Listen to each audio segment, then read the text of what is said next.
Penjajah ekonomi adalah koruptor, penjajah spiritual adalah cucu nabi palsu. Sikat jenderal. Penjajah ekonomi adalah koruptor, penjajah spiritual adalah cucu nabi palsu. Sikat jenderal. Ayo jenderal, jangan omon-omon doang. Nek Gus Yahya itu sampai detik ini masih berdiri di jalur hukum.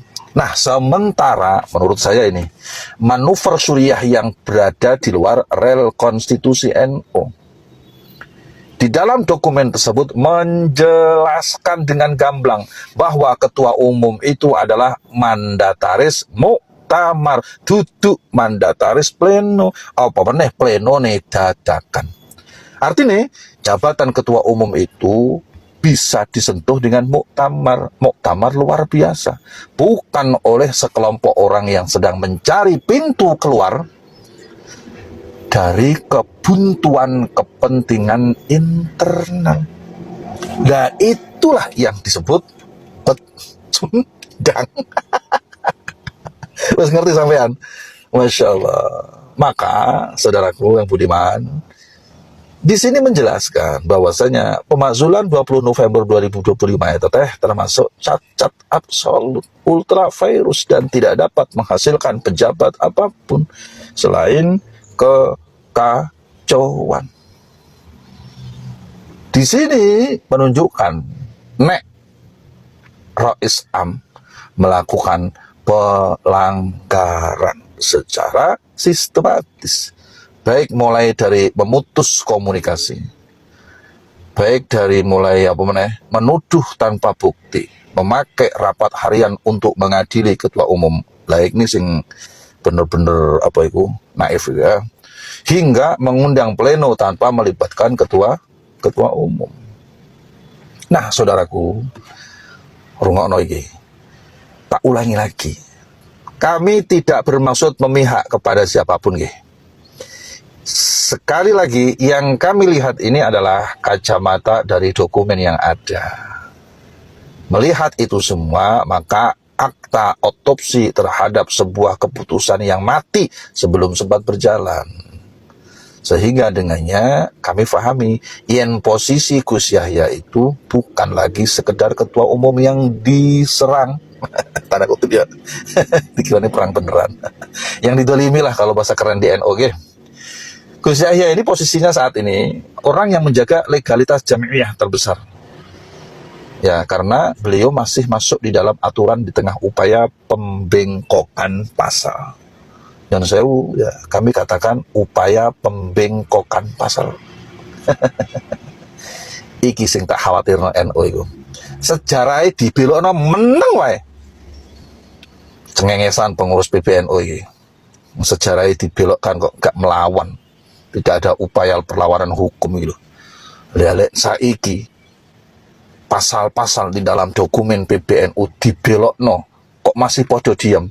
Wis lah, kaji dak terlalu. Mundur atau dihukum sejarah. Peristiwa yang sedang menguji Nahdlatul Ulama ini.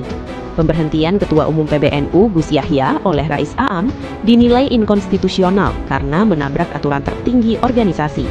Hanya muktamar yang berwenang memberhentikan mandatarisnya, bukan rapat harian syuriah. Prosedurnya pun syarat masalah. Gus Yahya bahkan dilarang hadir untuk memberikan klarifikasi meski diminta sebagian peserta rapat. Di saat yang sama, pengangkatan Muhammad Nuh sebagai Khatib Am baru dalam rapat yang hanya dihadiri 14 orang pengurus terasa sangat dipaksakan. Maka, wajar jika sikap mayoritas pengurus di daerah adalah tegak lurus menjunjung ADART yang sebenarnya. Lalu apa alasan dibalik tindakan yang bukan NU banget ini? Tuduhan soal Zionisme sebagai dalih terasa sangat lemah. Banyak bukti menunjukkan Gus Yahya justru gigih memperjuangkan Palestina. Jika kriteria berhubungan dengan entitas berafiliasi Zionis dipakai, bahkan Gus Dur pun bisa kena tuduhan serupa. Dan itu jelas tidak masuk akal. Jika bukan Zionisme, apakah ini soal rebutan tambang? Istilah rebutan memang kurang tepat, karena pembahasan pengelolaan konsesi tambang PBNU yang rencananya akan dibicarakan secara transparan di muktamar untuk kemaslahatan warga NU bahkan belum benar-benar dimulai. Bahkan, wacana untuk mengembalikan konsesi ini ke pemerintah pun sudah disampaikan Gus Yahya sebagai opsi yang bisa dibicarakan bersama. Jadi, narasi rebutan lebih terdengar seperti umpan untuk mengalihkan perhatian. Pertanyaan mendasarnya tetap, mengapa Rais Am dan kelompoknya begitu terburu-buru dan ngotot hingga rela menabrak konstitusi organisasi sendiri? Jawabannya mungkin terletak pada desakan waktu akibat sebuah janji. Bukan janji biasa, melainkan indikasi kesepakatan di bawah meja dengan pihak tertentu, diduga salah satu operator tambang yang harus dipenuhi sebelum segalanya menjadi transparan di hadapan muktamar.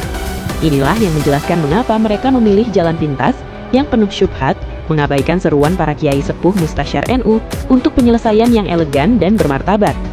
Karena itu, suara ini kami angkat bukan sebagai bentuk su'ul adab, tetapi sebagai bentuk tanggung jawab untuk menjaga marwah dan kedaulatan jami'iyah kita dari kepentingan serakah para kelelawar.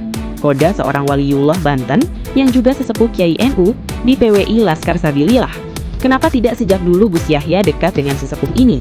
Justru ikut-ikutan arus oknum-oknum NU yang benci keberadaan PWI. Padahal jelas PWI memperjuangkan nasab suci Nabi kita. Jika ikut, tentu akan dapat barokah banyak karena ikut memperjuangkan kesucian nasab Nabi Muhammad yang telah dibajak kaum Habib Jahil. Juga akan full dapat dukungan kuat basis massa kultural NU. Sudah jelas juga PWI yang lebih dulu Ganjar perjuangkan saat JTN akan diambil oleh pakar kuburan palsu di media. PWI jugalah yang ambil tugas aksennya PBNU yang harusnya jaga identitas bangsa ini dari garong sejarah. Kode kelelawar yang bersarang di tubuh PBNU jelas, kebenaran harus disuarakan, dan NU harus kembali ke hitahnya. Menyelesaikan persoalan dengan cara yang konstitusional melalui muktamar, bukan dengan pemakzulan sepihak yang justru menimbulkan kemudaratan lebih besar. Dengan demikian, konsekuensi logis dan jalan resolusi satu-satunya yang tersisa adalah seperti desakan keras yang mengalir dari daerah, islah atau mundur. Tekanan ini bukan gertakan, melainkan peringatan keras dari ulama sepuh dan suara hati mayoritas pengurus di semua tingkatan yang tetap berpegang teguh pada ADART. Pilihan tegas ini diperlukan untuk menghentikan manuver politik yang merusak, menyelamatkan ukhuwah dari retaknya kepercayaan, dan menjaga kewibawaan NU agar tidak luntur. Hanya dengan sikap legawa untuk duduk dalam islah hakiki atau mundur secara terhormat, kecintaan pada jami'iyah dapat dibuktikan mengatasi ambisi sempit, sehingga NU tetap menjadi benteng bangsa yang kokoh. Kami sebagai warga Nahdlatul Ulama yang ada di kota Surabaya, dari akar rumput yang paling bawah, ingin menyampaikan secara terbuka untuk Rais Am PBNU Kiai Haji Miftahul Ahyar yang tidak lain adalah dari warga kota Surabaya. Tentunya ini adalah cara sowan, cara matur sekaligus wujud mahabbah kami pada Nahdlatul Ulama dan Rais Am dan pemegang mandat tertinggi Nahdlatul Ulama, karena sowan pun saya tidak pernah diterima, bahkan WA kepada putranya Kiai Haji Miftahul Ahyar tidak pernah direspon maupun dibalas. Sahabat, dengan segala hormat dan takdim, izinkan Yusuf sebagai warga Nahdien yang ada di kota Surabaya sangat ingin menyampaikan kegelisahan yang kini dirasakan banyak para jamaah. Apa yang mereka rasakan hari ini ada sebuah kesedihan, kegaduhan di tubuh PBNU. Beberapa hari terakhir bukan hanya menjadi percakapan elit, percakapan di kalangan atas, percakapan dari politisi-politisi, tetapi juga menimbulkan keresahan hingga ke musola, majelis taklim dan kampung-kampung Nahdlatul Ulama. Perlu kita pahami, masih banyak warga Nahdlatul Ulama, bahkan pengurus ketua MWC NU di kota Surabaya, kehidupannya sangat memprihatinkan. Setiap hari, tiap detik untuk melakukan kegiatan dengan membawa sepeda bontot, dengan berjalan kaki. Beliau sedih, kenapa ini terjadi kepada PBNU. Bahkan kami yang di bawah merelakan waktu dan tenaga dan materi agar Nahdlatul Ulama selalu menjadi bagian tabarukan kita. Salam buat Kiai Miftahul Ahyar, Rais Am PBNU. Zulfa, Mustafa, di mana imanmu? Bantahan Kiai Ma'ruf Amin atas klaim Zulfa bahwa Kiai Ma'ruf Amin sudah merestui dirinya. Perbuatan bohong Zulfa akhirnya dibantah Kiai Ma'ruf Amin sendiri. Zulfa Mustafa malah menantang Kiai Ma'ruf Amin yang mengatakan bahwa pejabat PB tidak sah. Tak perlu ada kubu-kuburan massal Zulfa, malah makin bego saja. Mau menerima sesuatu yang cacat hukum, aneh bin ajaib dikira Zulfa paham akan organisasi, ternyata bodoh. Jadi yang bisa mengadili kedua orang ini, karena kedua orang ini mandataris muktamar, maka menurut konstitusi adalah muktamar luar biasa. Artinya tidak bisa forum lain. Jadi kalau yang tidak itu kok inkonstitusional. Oh, itu Iya. walaupun sudah diputuskan oleh Rais Am sebagai Itu pucuk tertinggi dari PBNU kan iya. Rais Am ya? Iya betul, tapi kan dibatasi oleh konstitusi. Dibatasi oleh Anggaran anggaran dasar. dasar. Oke. Kewenangan yang diberikan itu tertinggi, kepemimpinan itu kan yang sifatnya irsyadiyah, memberi petunjuk, taujihiyah, mengambil arahan, mengawasi, mengkoordinasi, tapi tidak sampai kepada pemakzulan. Mestinya Surya itu mengawal konstitusi, justru melanggar konstitusi. Oh, bisa dibilang melanggar konstitusi ya? Iya kan, melampaui. Kalau Kiai Jawa datang, itu dicuekin. Kalau Habib yang datang, dihormati. Kiai Zulfa harus tahu bahwa pengaruh Habib tentang doktrin ilmu mengalahkan nasab itu nyata. Jadi wajar Kiai kampung tidak dipandang. Untung ada Kiai Imad yang mengangkat kembali harkat martabat keilmuan dan merungkatkan Bakhlawi. Bagaimanapun alimnya seseorang tidak akan pernah mampu mengalahkan kemuliaan seorang Habib meskipun dia tidak mempunyai ilmu pengetahuan agama. Memang di Jakarta itu, saya bisa paham kenapa begitu kuat itu adanya semacam ini. Antara Bahlawi, Pro Bahlawi dan tidak itu. Karena kalau Kiai Jawa datang, itu dicuekin. Kalau Habib yang datang, dihormati. Kalau ada dua pembicara, gitu. Kalau Kiai Jawa bicara, itu ini nggak mau mendengarkan. Tapi kalau Habib, luar biasa. Akhirnya yang Kiai Jawa ini jadi gimana gitu. Sampai kemudian Kiai Masyhuri Syahid mengatakan, Idza ja'al Habib, dhahab al-Jawid. Ada ungkapan begitu. Idza ja'al Habib, apa? Dhahab al-Jawid. Lalu ada tambahannya lagi, wa naqasal jair.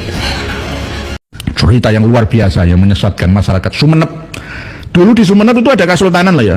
Peninggalannya sekarang kan masih ada di Asta Tinggi itu. Tapi kenapa nggak ada ya ahli warisnya seperti Jogja, Solo, Banten ya? Kenapa? Dulu Sultan Ngabdurrahman ya, Pakunataningrat ya, yaitu tahun 1000 setelah perang Diponegoro itu ada Habib Syekh bin Ahmad Bafaqih yang makamnya di Boto Putih, Surabaya. Itu sebenarnya seorang pencoleng, tapi sengaja menyusup ke Sumeneb melamar untuk menjadi guru ngajinya Sultan Ngabdurrahman Pakunotoningrat dan seanak-anaknya sebagai guru ngaji lah. Lalu penyusupan ini sempurna sampai meninggal dunianya Sultan Abdurrahman bin Panembahan Sumolo Pakunotoningrat, sampai meninggal dunia 1855 atau 54 Masehi itu. Dimakamkan di Asta Tinggi, sebelahnya masjid itu. Masjid Agung Sumeneb. Lah, sampai anak-anaknya ya ngaji sama Habib ini, Habib Syekh bin Ahmad Bafaqih. Yang akhirnya ya dapat doktrin juga lah. Sampai setelah meninggal, kesultanan dikuasai oleh anaknya berkiblat kepada Belanda sampai tahun 1900 ya. Setelah merdeka 45, 46, 47 Belanda mendirikan negara boneka, negara Madura namanya. Negara Madura, negara Kalimantan Barat, negara Bangka, negara Sumatera, negara Jawa Timur dan lain sebagainya dipecah-pecah oleh Belanda menjadi perserikatan, syarikat ya, persemakmuran seperti Amerika negara bagian.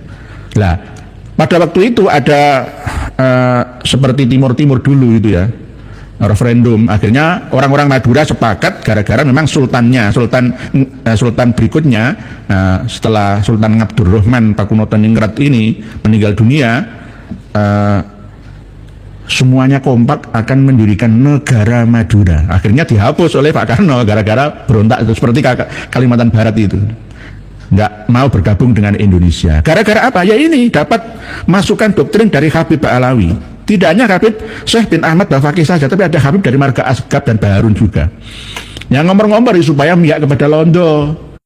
Ini ada cerita yang luar